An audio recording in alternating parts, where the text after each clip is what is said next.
ஐயோ ஓ அம்மோ பார்த்து வேலை செய்டி கவனமா. சரிங்க. அவ என்னமோ புள்ளத்தாச்சி பொம்பளையா பார்த்து வேலை செய்யுன்னு சொல்லிட்டு இருக்க. மா உடனே என் வாய் அடைச்சிருவான். இந்த மாசம் நாள் உன் பொண்டாட்டி உண்டாயிருக்காளா? இல்லம்மா, இந்த டைம் நெகட்டிவ் தான் வந்திருக்கு. டேய் தம்பி, இப்ப கூட எங்க அண்ணன் பொண்ணு உன்னை கட்டுறக்கு ஓகே சொல்லிட்டாடா. இந்த மலடியை டைவர்ஸ் பண்றா, நம்ம வேற கல்யாணம் பண்ணிக்கலாம். நம்மளா? உனக்கு தான்டா சொல்றேன். மா வாய் மூடிட்டு கொஞ்சம் போங்கம்மா.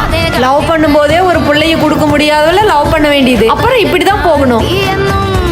அம்மோ ஏங்க பேசாம உங்க அம்மா சொல்ற மாதிரி வேற கல்யாணம் பண்ணிக்கோங்க. ஏய் உன்னை அரைஞ்சனா இதுக்காகவாடி உன்னை லவ் பண்ணி நான் கல்யாணம் பண்ணேன். என்னால நீங்க கஷ்டப்படுறதெல்லாம் பார்க்க முடியாது. எனக்கு என்னமோ என் மேலதான் குறை இருக்குன்னு தோணுதுமா. ஆனா நீ தான் ஹாஸ்பிட்டல்ல செக் பண்ண வரமாட்டேங்கிற. வேணாங்க, அப்புறம் குறை உங்க மேல சொல்லிட்டு அவ்வளோதான். இப்பயாச்சும் உங்க அம்மா தான் என்ன மலடின்னு சொல்றாங்க, ஆனா அப்புறம் ஊரே அதை சொல்லி உங்களை கஷ்டப்படுத்தும். அதை என்னால தாங்கிக்கவே முடியாது. இங்க பார், எனக்கு குழந்தையே இல்லைனாலும் பரவாயில்ல, எனக்கு நீ போதும்டி.